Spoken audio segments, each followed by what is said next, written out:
we can 5 or 10 for discussion. And yeah, I think we can do that.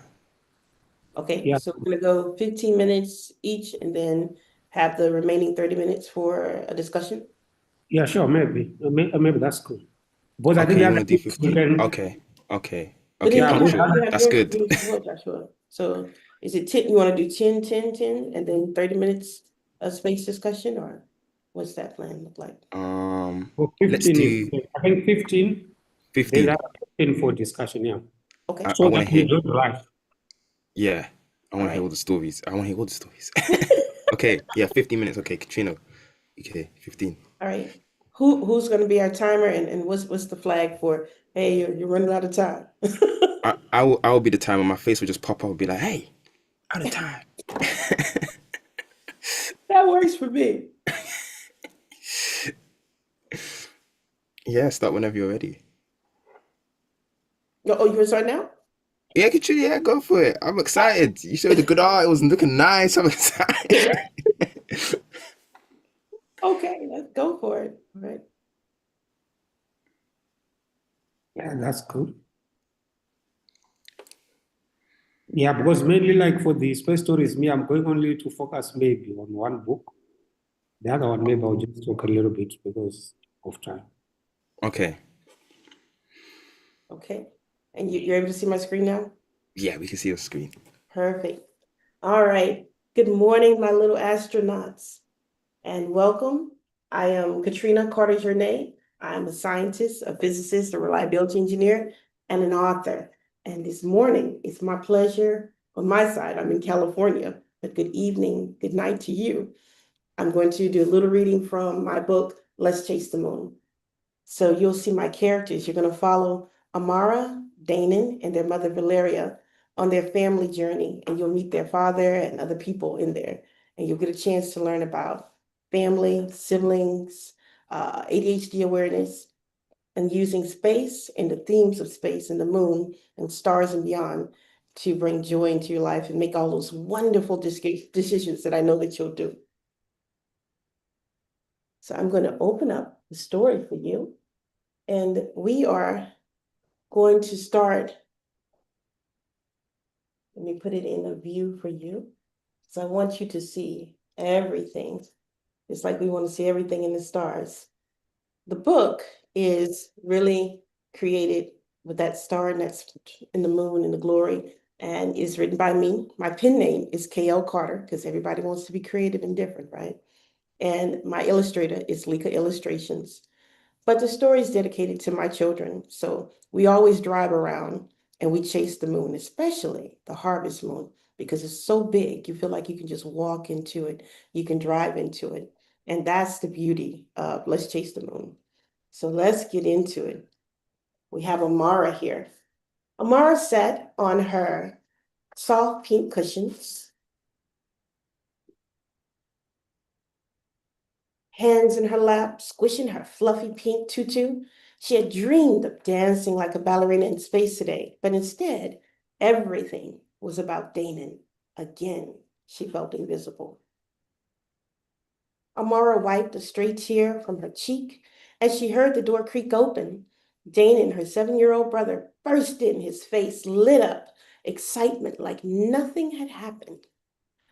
Nothing had gone wrong. Mom says, breakfast is ready, he said, ignoring the fact that she had missed her ballet class because of him.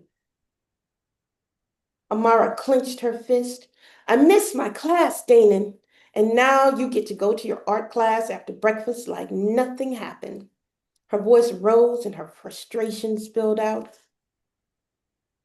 Danon froze for a moment, his smile faltering. He looked down at his shoes. I didn't mean to make you miss it, he mumbled, and then quickly he covered his feelings with a shrug. Anyway, art class is going to be fun. And with that, he ran out of the room. Amara huffed in frustration as she stared at her fluffy pink tutu. She loved it too much to take off, even though she wasn't going to ballet today. With a sigh, she got ready for breakfast and kept the pretty pink fluffy tutu on. She wasn't ready to let go of her ballerina dreams just yet. How could Danon act like he didn't care, she thought, fuming. Didn't he understand how much ballet meant to her? She was still deep in her thoughts when her mom, Valeria, called from the kitchen. Kids, breakfast is ready. With a heavy sigh, Amara slid off her bed and followed the smell of pancakes to the kitchen. Danon was already at the table, finally wearing jeans without paint on them, was digging into his breakfast like nothing was wrong. Valeria, their mom, who always had a way of keeping things calm, glanced between the two of them. After a few minutes of silence, Valeria smiled. You know, she said thoughtfully, stars paint the sky. Stars paint the sky. No star shines alone. They take turns brightening the night, just like in a family. We need to share time with each other. Amara rolled her eyes, but stayed quiet anyway. She didn't feel like sharing her space today, especially since she wasn't going to art class. She wasn't the one painting or having fun with friends. She'd just be sitting there, waiting. All she could do was daydream about being a ballerina that could sauté, leaping over the stars. After breakfast, Valeria picked up her phone. How about we call Dad before Dana's art class? He'd love to hear about your morning. Amara shrugged. Still not feeling any better, Danon was quiet too, while he got his art supplies ready for class. Amara and Danon both moved closer to Valeria as she dialed. A familiar voice came through the speaker. Hey, kiddos, how are my favorite space explorers? Amara sighed. Hi, Dad. I missed ballet this morning because of Danon. Yeah, and I messed everything up, Danon added quietly. Her dad's voice softened. Hey now, everybody has tough days. But remember, you're a team. Just like the NASA shuttles needed two solid rocket boosters to provide most of the power to lift off and climb into space. If one booster failed, the shuttle couldn't make it all the way. But when they worked together, they blasted off and reached orbit. When one of you feels low, the other one can help, and together you can do amazing things. Dad continued, tell you what, how about after art class today, we all go to the park? If Mom says it's okay, maybe kick a soccer ball around or just hang out together. I'll even bring that cool telescope I've been working on. We can chase the moon after the sun goes down. What do you say?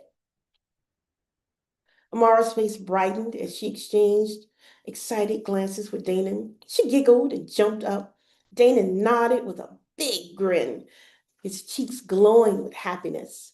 Their mom watched from nearby, smiling as she saw them having fun. She remembered the times that they had sat outside, counting the stars together, and felt happy all over again. That sounds like a plan, Valeria said, smiling at the change in mood. Thanks, Xavier. Anytime, their dad replied warmly. Remember, I'm always here for both of you. And Amara, don't worry, next weekend, I'll come watch you dance. Deal? Amara's heart swelled. Deal, Dad. Later, at art class, Amara was sad, watching Danon laugh with his friends as they dipped their brushes into paint. She sighed. This was his world, not hers.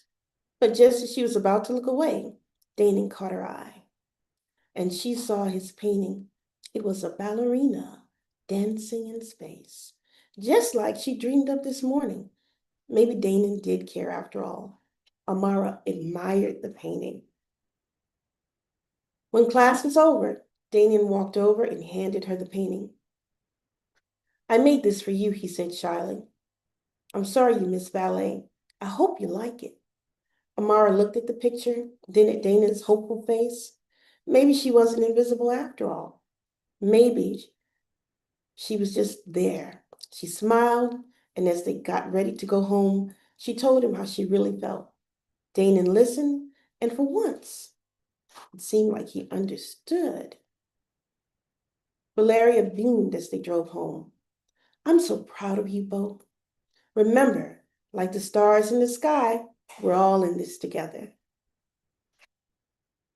The rest of the weekend had gone much better. Saturday at the park with Dad was everything. Amara and Danon had hoped for Dad had kept his promise, showing up for soccer ball with the soccer ball, snacks, and his beloved telescope. After a day of playing tag and kicking the ball around, they spent the evening chasing the moon in the backyard, just like Dad had said. Trust was important, and their parents always kept their promises. Amara went to bed that night feeling warm inside, and Danon fell asleep with a smile on his face.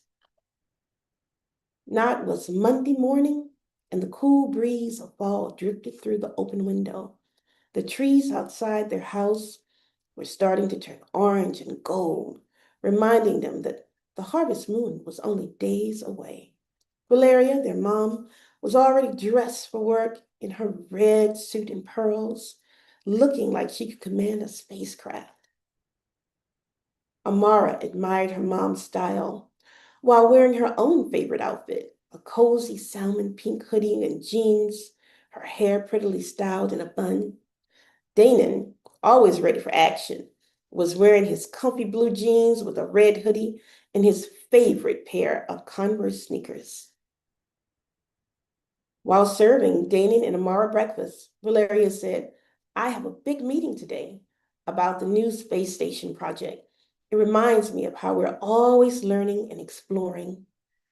Just like you, whether it's in ballet, art, or school, space isn't just about the moon. Stars and planets is about humanity, pushing ourselves to dream and to think bigger, just like you, reaching for the moon, the stars, and beyond. At breakfast, the family gathered around the table. They ate together, laughing over scrambled eggs, fresh fruit, toast, and freshly squeezed orange juice. Valeria smiled at her kids. You know, the harvest moon will be so big this week, she said excitedly. It will look like you can almost reach out and touch it. Even though it's so far away, it feels so close, doesn't it? Amara and Danon both nodded, eyes wide at the thought of the glowing moon. Valeria's eyes twinkled as she added, That's the magic of space, kids. No matter just how far something is, it can still be part of your world, just like dreams. But as they prepared to leave, Danon hesitated. His face fell as he stared at the ADHD medication in front of him. Mom, I don't want to take this today, he mumbled. I just want to be like everybody else. Danon's mom knelt down beside him, her face soft with understanding. Danon, I get it. It's hard sometimes. At times, all kids have trouble paying attention, listening, sitting still, or waiting their turn. But kids with ADHD, which stands for Attention Deficit Hyperactivity Disorder, have brains that work a little differently. Sometimes it can feel like your thoughts zoom around like shooting stars in the night sky, bright, fast, and hard to catch.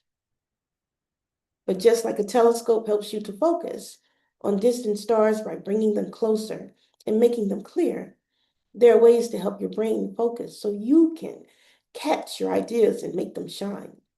In the same way, there are ways that you can focus and catch your ideas and make them shine. That doesn't change just how amazing you are. It just helps you bring out all of your brilliance into focus. You're still in charge of your big ideas and your big heart, and you can shine just as brightly as any star out there. Amara watched quietly, feeling a familiar ache in her chest. It's just medicine, right? She thought, why does it always have to be about Danon? She sighed, trying to shake off that feeling. But just then, Danon turned to her. Amara, I'm so excited for your dance recital. You're going to be the best. I can't wait to see you twirl like a ballerina in space. Amara beamed at him, her heart lifting a little. Valeria wrapped her arms around both of them. pulling them close. I love you both more than anything in this universe, more than any dream, more than any new technology that might be invented. You are my favorite people. The kids laughed, feeling lighter, and told her she was the best mom in the world. Soon they were all in the car heading to school. The leaves crunched underfoot as they stepped out, and Valeria smiled at them one last time before the day began. Remember, I'm always with you, no matter how far I seem, she said. Now go and be the stars that I know you are. Amara and Danon waved and dashed off to find their friends on the playground, feeling ready for whatever the day had in store. The school day started out well for Danon, but things got tricky when he sat down at his group table in science class.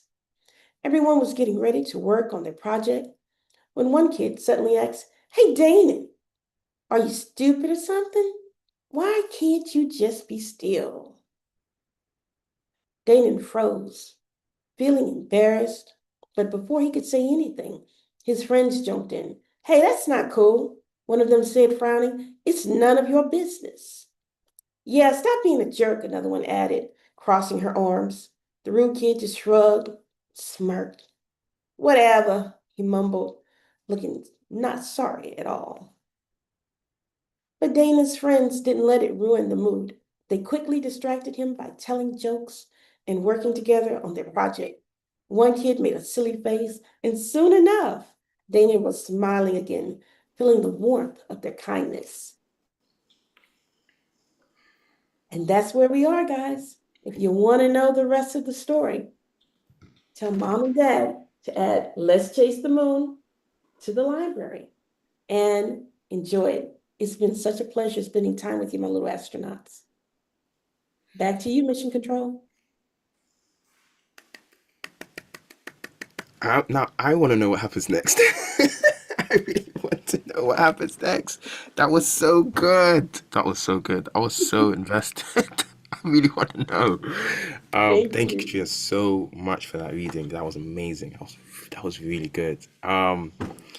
Timothy, um, if you can share your screen ready, I'm excited for your presentation. It's in story.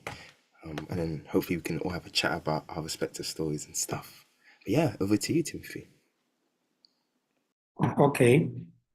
Let me see. Oh, where's my microphone? Can you hear me?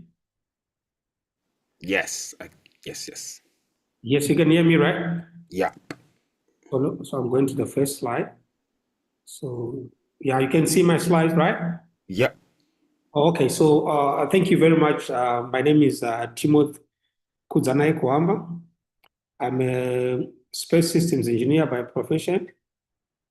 And as of to date, I've managed to participate in many satellite projects, but I've built the first satellite for my country, Zimbabwe, that was launched in 2022. So, but I now realize that we don't have literature for space in Africa. There's actually a lacuna of literature in space. So I realized that we need to share the information, especially in terms of issues to do with career guidance. So we are not able to go to each and every corner of the country or to visit many places because of issue of budgets, but to share the information, I realized that we can have some space stories that can explain the technical information, but in the form of storytelling. So just a brief background of myself. I started space education in Zimbabwe 2014. So in the World Space Week, I'm one of the longest serving members of the national coordinators in the World Space Week. So I was given an award for a decade of service to the World Space Week. So why I do storytelling, as I said, that the realization that we are of lack of resources, that we are not able to visit many places, we have to share this information through storytelling. But the main goal is to share the skills that are required in terms of space careers, and also the careers that are there. Then you'd realize that long back in terms of storytelling, there are many science fiction films that showed some space technologies, which later were realized, but they started in fiction, and later on they become a reality. But in terms of the African context, I'm looking at speculative fiction where we have our own African stories that resonate with our own people so that they can really understand much better. Then trying to have those stories that can also create new technologies in the future. So at the same time, of course, explaining or motivating the young students. Then, of course, my first book, which is Stellar Aspirations, this one. Okay, well, maybe you cannot see it because of the background, but Stellar Aspirations, that's my first book, which I share my experiences at each and every stage of my life, the lessons learned, and also the lessons learned when I was building our country's first satellite. Because in 2014, I had a dream of building Zimbabwe's first satellite, which I wrote on Facebook. Then I realized the dream after 8 years. So this is my website where you can get more information. The book is also available on Amazon. So this is the post that I posted in 2014, which I said I have a dream for Zimbabwe. Then my other colleague asked me, what is the dream? And I said, building a small satellite that will go to space. Then I realized the dream after 8 years. So now going now into the issue of the space stories. So the first one that I wrote was mainly for Zimbabwe about the space story. So it consists of 5 books. So the 5 books, it mainly touches on different aspects, which is satellite development and satellite engineering, and also geospatial intelligence, geoinformation science, GIS, then astronomy, space science, and climate change and space sustainability. So these are the characters that you'll find. But this book is no longer only for Zimbabwe. So I'm also doing the second version for Rwanda, which is this one. So for Rwanda, I changed the names of my characters.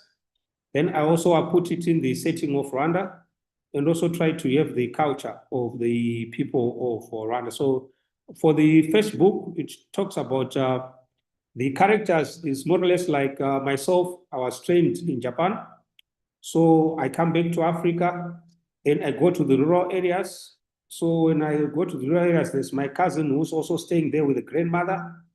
So they will be discussing, and through the discussions, myself will be sharing more insights with my cousin. At the same time, the grandmother is also there to share some technological insights. So the approach is that I'm trying to bridge the gap between the tradition and the technology, because you would find that there are some other things that the grandmothers used to do long back, but also we've got our own connotations in terms of the scientific or the technology. So I'll be bridging those kind of things. So the first book talks about it's like building up for the characters. Then these characters, they are developing the community. So I find that I also have got a character of a chief who is also there to show that the development of the community is also there if the leadership of the community provides the platform and also listens to what the young people and the other community members say. So the support of the chief is very important. So I also bring up the support of the chief.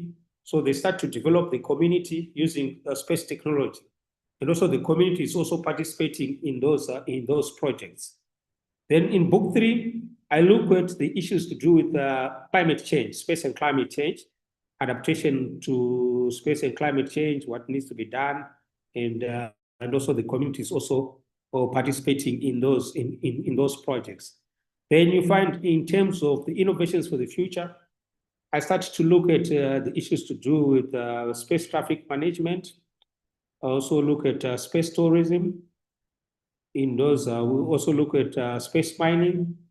So, like for example, in book 4, you find that my characters, they'll be driving back from the raw areas coming into the city. So as they are driving into the city, they got into congestion, of which now when they are in congestion, they also start to discuss that, you know, that since the first satellite was launched, the Sputnik, there have been so many satellites that have been launched. Now there's now congestion in space, and they try to bring out space traffic management. And in that aspect, the other young cousin will also start to ask about the skills that are required. So that's the kind of approach that I was taking there. So this is the other one on the left side is the one that I'm working on. I'm almost done the Rwandan version. And also there are going to be other versions, like you see the other one is for Malawi. This is just showing the cover. So this book, of course, it is for children under the age of 13. I actually wrote it in very relatable language. Like I said, they're filling the African space literature just to create curiosity in the space careers, and also to do issues to do with STEM. So each and every story builds up from the last one. So the stories are continuous. From book 1, find that the story is continuous, going to book 2, going to book 3. It's a continuous story up to book 5. So this is an example of the setting for the Rwanda, because this is done in the setting is in the raw areas of the story. Why I put it in the raw areas, because I'm also trying to show that space is not far away from the raw areas. Space can also develop the raw areas. So this is making sure that space is for all, trying to also to bridge between the rural and the urban. So that's why the story, it happens in the raw area. So this is like the settings of the houses that they have in Rwanda. So you find for the Zimbabwean version, the houses are different. So these are some of the things that are also changed. So the one in an astronaut suit is the one that comes from Japan. Then it's like he's just arriving, and the grandmother is very excited. And the other one who's in a yellow T-shirt, which is the young cousin, is very sad because he had lost cattle. And so the grandmother is very furious that he had lost cattle when the other one has just arrived. And also they managed to track the cattle using drones, and they managed to bring them back home. So I think that was like some of the things that I wrote in chapter 1. Then you find that now, looking at the other picture, they are discussing about, he is now telling the chief, it's now, since the chief is now saying, now you've built the first satellite at your back, so tell us what you can do to the community. So it's now explaining about the issue of deforestation to the chief. We can do this with satellites, you know. So you see the grandmother is there, they've gone to the chief because they've taken him to the chief, because the chief is so proud of the guy that is managed to do something big for the country. So the one in green and white is the chief. That's what they wear in Rwanda, like the type of dressing. So if I look for the Zimbabwean edition, it's different because the chiefs, they wear something different. So I changed the character of the chief, but mainly for Tunga and Tafaza, the one in white, you find I don't really change, and the grandmother just put so that the illustrations will not be a problem. So Timothy, it's been 15 minutes. It's been 15 minutes. But are you reading, or is there a story for this setup? Do you have a story for us? Yes, yes. I think I'm almost about to finish. Oh, okay, yeah. Yeah. Oh, okay. Okay. So the other one, like I said, they are developing the community. So also touch on smart rural to show that the raw area can be developed. So in terms of the other editions, you find the one on the left, he's playing an instrument in the International Space Station, because you find Chris Hadfield played the guitar in the International Space Station Expedition 35. So also check the same concept. They're playing this a traditional instrument in Rwanda called inanga, which they play. So it's also playing in space. The story is based there. Then the other one on the right side is the one for the Zimbabwean version, which they're playing in bira, which is a traditional instrument. So try to bring the traditional instruments. So this one, I'll also bring the aspects of the local agency, the works that they are doing, the kind of infrastructure that they are doing, because the students they also visit the ground station, but not so many students who have an opportunity to visit the ground station. So we also have some stories which explain what happens at the ground station. So this is what I was talking about, basic traffic management. And also, I also talk about astronomy. We find this Kigali Innovation City. And I also share about, I talked about space tourism, where I look at the local tourism, and also I look at the space tourism and they share the kind of skills and the careers that are required. And yeah, I think for now, I'll end here. And but the last one, of course, this one is the traditional way of baking bread, and the other one it is a thermal vacuum chamber. So I try to the grandmother is baking the bread, so I try to relate the technology that is there within the traditional baking. They call it the tandoor, and also the thermal vacuum chamber, because it retains heat. So they'll be talking about those kind of things in storytelling, and we bring out the skills that are required when you want to become a thermal engineer and some other things. Yeah, so for now, I'll end here. Then the other things I think we'll talk in the what to call it in the discussions. Yeah, but that's the story. Timothy, thank you so much. That's really good. I have a lot of questions about that actually. That's really cool how many different like aspects of not just simply astronomy but culture from Africa that you mix and merge. I have a bunch of questions. Katrina, are you still here? Absolutely, I'm here. Nice. Okay, so I guess this is the discussion part. We do have 10 minutes, but I guess we can run over time. But I don't want to keep you guys too long. I just want to ask you guys a few just a few questions about your stories because they're so good. I mean, of course we have one with the a setup and method to their stories, and of course we have one where you've already had your stories and I believe it's published and you're distributing it as we speak. Katrina, you said that your book was inspired by your family essentially. I wanna know Absolutely. more about that. So I have a son, Robert. Robert is 14 now, and my daughter Lana is 17. But when he was a kindergartner, he was running all over the place, bouncing off the walls, and he was diagnosed with ADHD. And while I was trying to really work through that, my little girl was really feeling kind of invisible and overlooked by the amount of attention because I was still learning, what do you do? Do you do medicine? Is it diet? Is it exercise? Is it more discipline?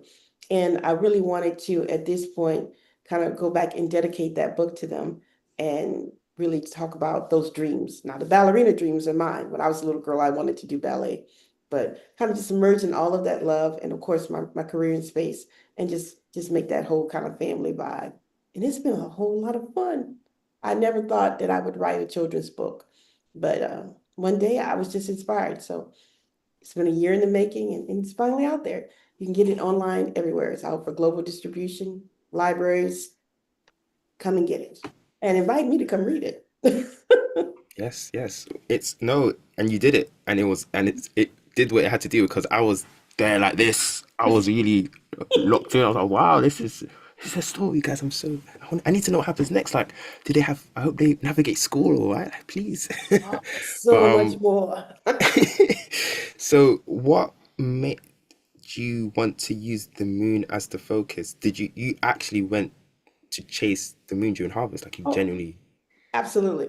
Like harvest time comes, and then the moon is just so massive, right? And you look at it, and it's like, it's way out there, but it looks like it's right in your face.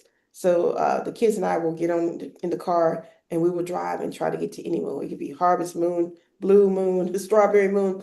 We just love to chase the moon up the highways and just drive. And I've always been one to lay in the backyard and look at the stars and just kind of merge all of that love. And then Let's Chase the Moon became that because that was our favorite thing to do. That's incredible. That's incredible. Honestly, I wish my family was that cool. No, my family's alright. Yeah, the moon is something that even for any astronomer that I've ever met, even when it comes to some of my colleagues in Greenwich or just volunteers in the society there, in the society is called Flamstead, regardless of if they have the biggest telescope and they're looking at the craziest thing millions of light years away, they will always find time to observe the moon. There's something special about the moon. And yeah, harvest moon, just seeing that phenomenon of the moon just being huge, even in a lunar eclipse when it just goes red, and everyone's like, wow, that's really cool. And just, oh, it's this huge, like the moon is such a special thing that we have, and it makes reasons to chase. And to do that as a family is amazing. That's so cool. And the children's book, making a children's book, so cool, Thank so you. cool. Timothy, I want to ask you about why you think it's important to merge African culture, but as well as us being seen in astronomy, in the space of astronomy, no pun intended. Okay, so I think I can just touch on some of one of my chapters, I think chapter 8. So you find that, like I talked about the grandmother, right? So they go and they view the sky using telescopes. So they come back. So now in the morning, they said to grandma, so you came back in the morning, no, you came back in the evening, and now what was happening? So now they start to share. So they start to share what they were seeing using the telescopes. Then the grandmother also shares the traditional aspect. Like, for example, he's saying that we're using the moon when for growing the crops at this time, and we're doing this kind of thing. So that's why the grandmother is sharing some traditional insights. And the one who's learning from outside is also sharing some technological insights. So that is how my stories are intertwined. So I'm trying to bridge between the technology and the tradition. So, Okay. What? Okay, I have one that's quite very specific, but for you, what is your favorite, or what's your most favorite topic in astronomy that you want to communicate in your book? well, you find the most important thing is what is the importance of astronomy in terms of in terms of the science. If somebody wants to do astronomy, what exactly does he needs to do? What do you really needs to focus, like the important skills in astronomy and also the careers that are there in astronomy. So it's almost like at the end of each and every chapter, I put the important skills for a certain aspect that I'll be discussing and also what is needed. And also, the last thing, I put like a fun fact. Let's say there's a fun fact to just say, let's say, like for the astronomy, I put like the biggest telescope, the square kilometer array in South Africa, blah, blah, blah, blah, blah, and this, So they get to know about the square kilometer arrays there. So I've also put the fun facts, I also put the engineering terms that are in the text, because you find there are some other terms that you cannot really explain within the text. But Mm. at the end, I put the engineering terms, then I just explain everything there. That's so cool. It's so cool because it's inspiring. It's something that I know if I read a book like yours, I'd be like, wow, I didn't know this stuff. That is like n- right next to me. Like it's my neighbor. Well, I'm from Ghana, but regardless, like it's all about Africa. Especially, or the one thing that I do connect with you on is the opportunity, the inspiration of opportunity when it comes to this is something that you can do, this is something that you can learn and you can make a career out of. Like it doesn't matter where you're from, whatever stigma or stereotypes that are placed upon you, wherever. If this is something that you want to do, you can definitely get into it. And it also doesn't take you away from the things that you already know, the culture, who you are as a person, and all the cool things that where you're from, whether it be South Africa, whether it be Nigeria, Central Africa, Northern Africa, anywhere, there's always something there or in some sort of fashion that relates to astronomy and you can learn from it. And that's, yeah, I really like it. Keep going. Let me know. Let me know when it comes out, the book. I want to know. I want to get all the Uh, books. Thanks, guys. I'm just going to spend a whole lot of money. Thank you.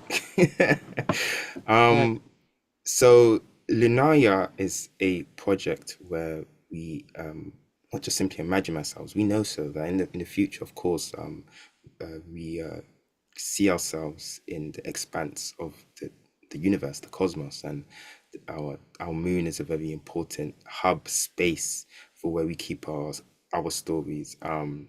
Katrina, I want to hear your perspective about why it's important to have stories like yours in the far future, and what will tell us about the us of today.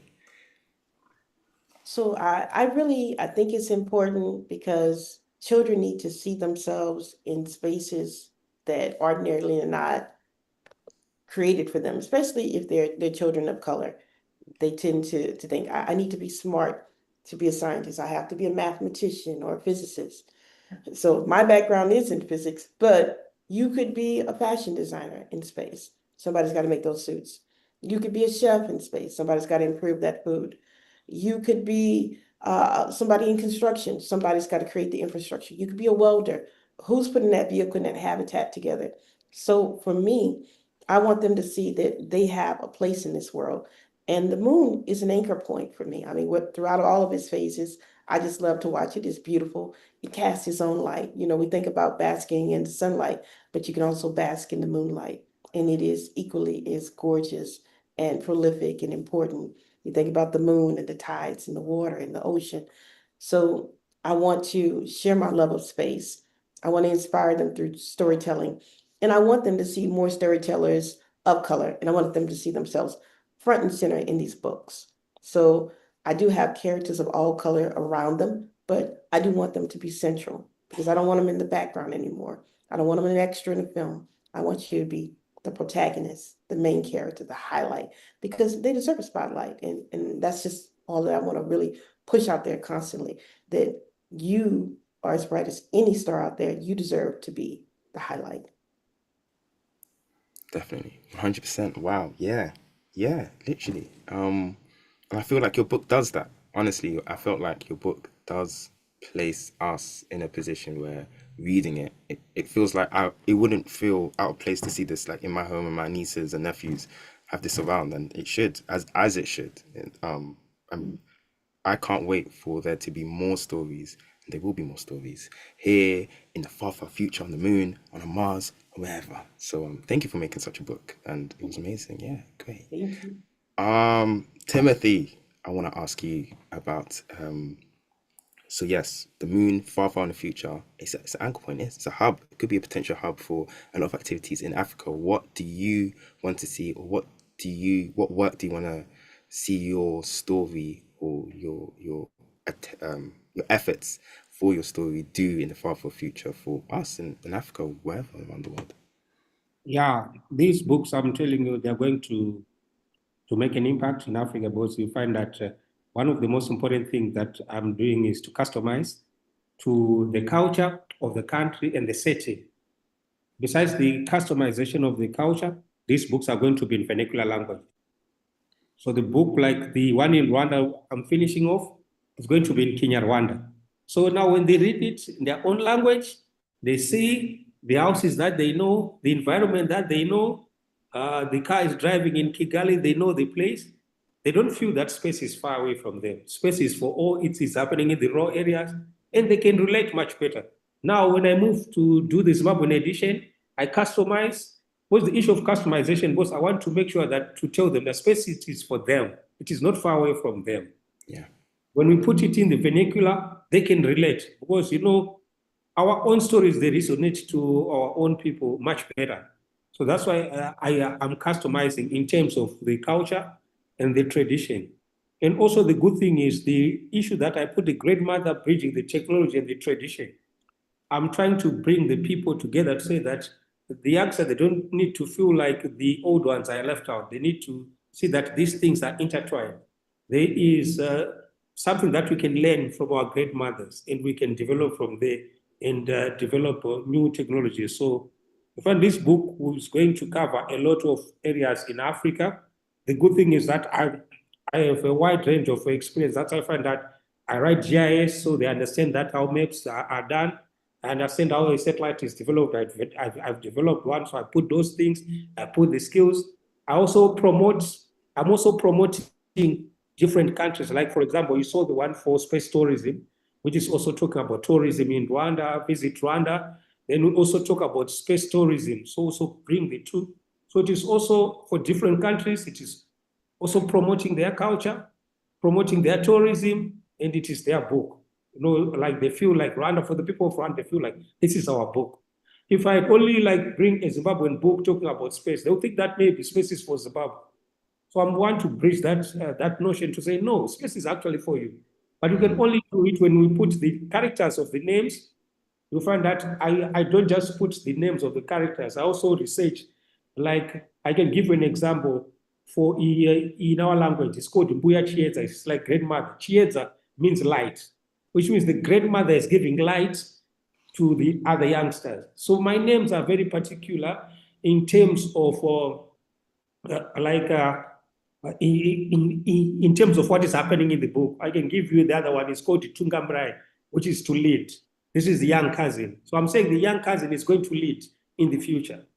Then Tafadzwa, which means something that makes you happy. The one who has come out of the country and is now teaching the community, is making the community happy. So I find in terms of the names, I try to make sure that they actually suit into the different culture of a country. So my main task now is for each and every country, is now to study the setting of the culture and understand so that I can actually put it right and it sink into the culture. So yeah, that's what I'm doing. That's amazing. That's perfect. It's I genuinely feel like, again, with your books, it shouldn't feel out of place to see it in my home. It's something that's so important, and it's something that should be shared across Rwanda, you said Zimbabwe, and just the whole Across continent as well. Africa, across Africa, Across because Africa, the whole, across everywhere, the Africa, yeah, world. yeah, definitely. Of course, there'll be global edition. I'll make a global edition. You must, you must. That is like for the international audience. But the other ones, you saw that traditional instrument that they play. You saw Kenneth Kudas play the guitar in space, and you know that. And now we want to show them that they see the Mm, traditional instrument being played in the International Space Station, and the guy is very happy and is doing so that they can relate that these traditional instruments being played in space. They are very happy, and it suits their it's normal, culture, yeah, their tradition. Yeah. yeah, yeah. Um, I think I think we done well. I think we done all right for this story hour. Thank you so much for your time, for reading your stories, for even explaining that your methodology for your stories. These are such important things.